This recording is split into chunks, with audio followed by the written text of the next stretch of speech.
वहाँ राष्ट्रीय स्तर के विभिन्न राजनीतिक दलों के वरिष्ठ नेता आपको संबोधित करेंगे और हमें खुशी होगी इस ओलंपिक में जो मेडल जीत करके हरियाणा प्रदेश के नौजवान साथी आए हैं, हम उनको भी उस सभा में सम्मानित करने का। आपको याद होगा जब मैं हरियाणा प्रदेश का मुख्यमंत्री था,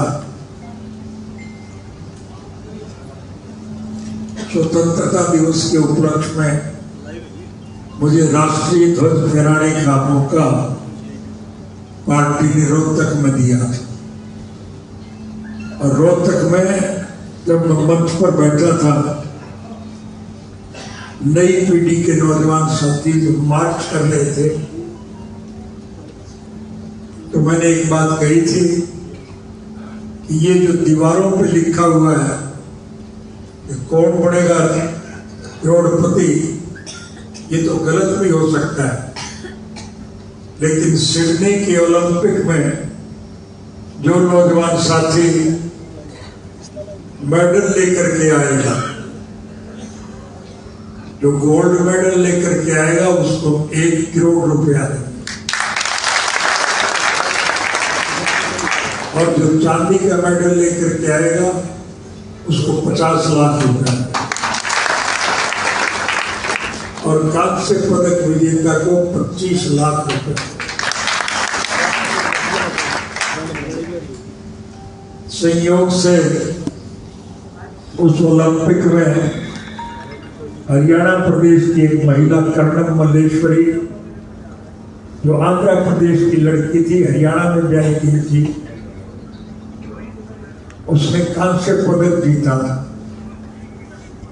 और जब वो हवाई अड्डे पर उतरी तो न सिर्फ हमने उसका वहां स्वागत किया, बल्कि हमारे किए हुए वायदे के मुताबिक 25 लाख रुपया नकद उस लड़की को। उससे नई पीढ़ी को हौसला मिला और नौजवान साथी निरंतर प्रयास कर रहे थे कि उन्हें भी इस प्रकार से मेडल मिले, क्योंकि उस लड़की को न सिर्फ हमने 25 लाख रुपए दिए, बल्कि और दूसरी संस्थाओं ने भी उसको सम्मान प्रदान किया, पैसे भी दिए, प्लाट भी दिए, मकान भी दिए। उसकी बहुत इज्जत बढ़ी और उससे प्रभावित होकर के नई पीढ़ी निरंतर प्रयास कर रही। हम सड़कों पे देखते हैं, सुबह शाम को नौजवान सड़कों पे दौड़ते हुए दिखाई देते, उनकी सोच है और ये उसी सोच का अच्छा परिणाम है। ये अब के जो ओलंपिक गेम्स हुए उसमें हरियाणा प्रदेश के लोगों ने समूचे राष्ट्र के स्तर पर सबसे ज्यादा मेडल जीतने का काम किया। हरियाणा का सम्मान बढ़ा है, हम उन बच्चों को सम्मानित करेंगे और ये हमारा अहोभाग्य होगा कि हमें भी हरियाणा प्रदेश की मिट्टी में पैदा होने वाले नवयुवकों को उनकी योग्यता और मेहनत पर उन्हें आशीर्वाद देने का अवसर मिले।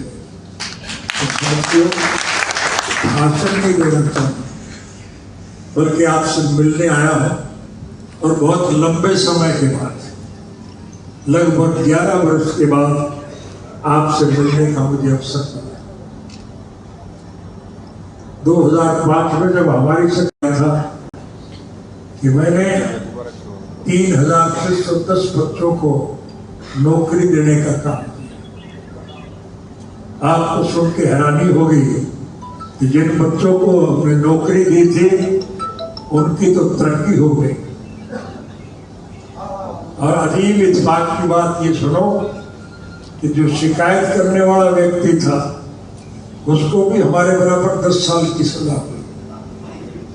अदालत में लोग शिकायत करने के लिए जाते हैं और जिनके खिलाफ शिकायत की जाती है उनका नुकसान हो, ये सोच के जाते। लेकिन यहाँ तो उसके भी उलट हुआ। शिकायत करने वाला भी हमारे साथ 10 साल की सजा भुगत रहा था। ये हालत हो गई। और भूपेंद्र हुड्डा ने बड़े जोर शोर से प्रचार किया कि अब चौटाला तो जेल में मरेगा और इंडियन नेशनल लोकदल पार्टी समाप्त हो जाएगी। मैंने पहले भी आपको बधाई दी थी, आज पुनः अपनी बात को दोहराता हूं। मुझे बहुत प्रसन्नता है कि मेरी गैर हाजिरी में आप लोगों ने संगठन को पहले के मुकाबले में ज्यादा,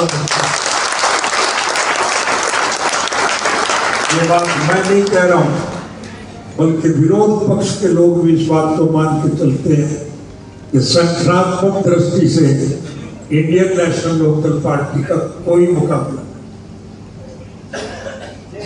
जात बड़ी नहीं होती, जमात बड़ी होती।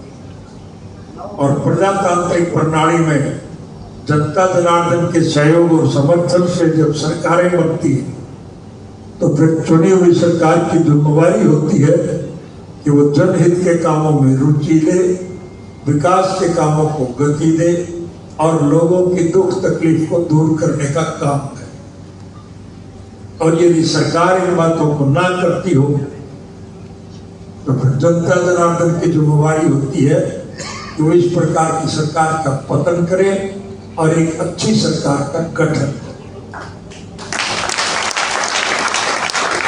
हरियाणा प्रदेश के मौजूदा मुख्यमंत्री ने मुख्यमंत्री का पदभार संभालने के बाद सबसे पहली घोषणा ये की थी कि मुख्यमंत्री निवास की खिड़की पर जो कोई साथी आकर के दरख्वास्त देगा उसको सुविधा दी जाएगी, उसको उसके सारे काम ठीक किए जाए। संयोग से मुझे एक दफा चंडीगढ़ जाने का मौका मिला और चंडीगढ़ में मैं अपने किसी मित्र से मिलने के लिए जा रहा था और इत्तेफाक से जिस सड़क से मैं जा रहा था उसी सड़क पर मुख्यमंत्री निवास था। मैंने गाड़ी रोक करके देखा, मुख्यमंत्री की वो खिड़की सुननी पड़ी थी। मैंने लोगों से पूछा कि भाई यहाँ तो कोई आदमी नहीं है।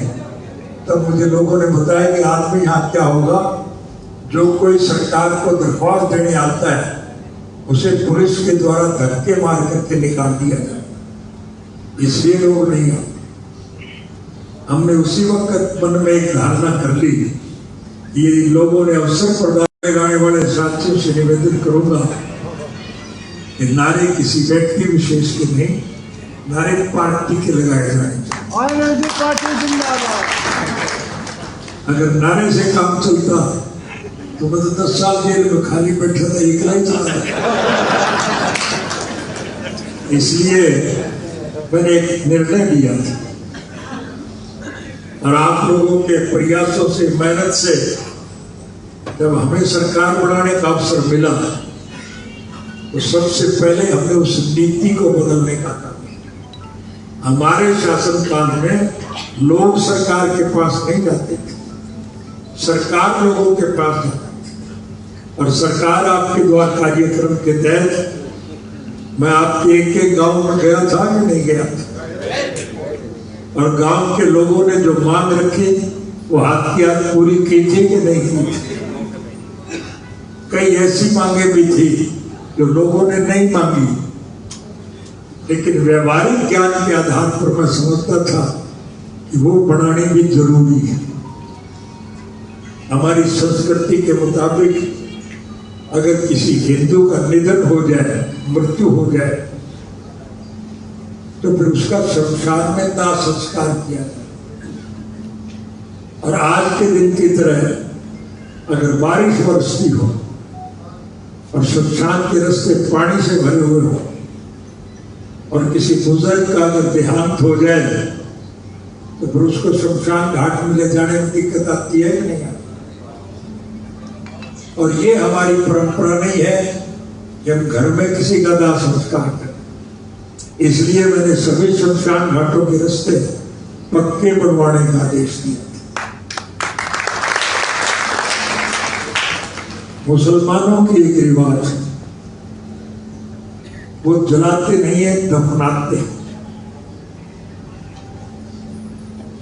और कब्रिस्तान में अगर किसी बुजुर्ग का देहांत हो जाए, उसको दफना करके उसके परिवार के लोग जब वापस घरों को जाते हैं तो पीछे से आवारा कुत्ते जमीन खोद करके उस डेड बॉडी को निकाल करके ले जाए, तो फिर उसके परिवार के लोग अपमानित महसूस करते हैं कि नहीं करते? इसलिए हमने बिना मांगे हर कब्रिस्तान की 4 दीवारी बनाने का फैसला। मेरे कहने का भाव यह है कि हम लोगों की मूलभूत जरूरियात पूरी करने के पक्ष में। स्वर्गीय चौधरी देवीलाल जी ने सारी उम्र इसी बात को लेकर के संघर्ष किया कि आम नागरिक की मूलभूत जरूरियात, रोजी रोटी, कपड़ा, मकान, शिक्षा और स्वास्थ्य का प्रबंध सरकार की तरफ से किया है, और इसके लिए वो सारी उम्र संघर्ष करते थे। इंडियन नेशनल लोकदल रूपी ये पौधा स्वर्गीय चौधरी देवीलाल का लगाया हुआ पौधा है। हम और आप सब लोगों ने मिलकर के उस पौधे को अपने खून से सींचने का काम किया, लेकिन जब वो पौधा फल देने लगा तो ये दुर्भाग्य हमारा रहा कि उसका फल लुटेरे वर्ग के लोग लूट करके ले गए।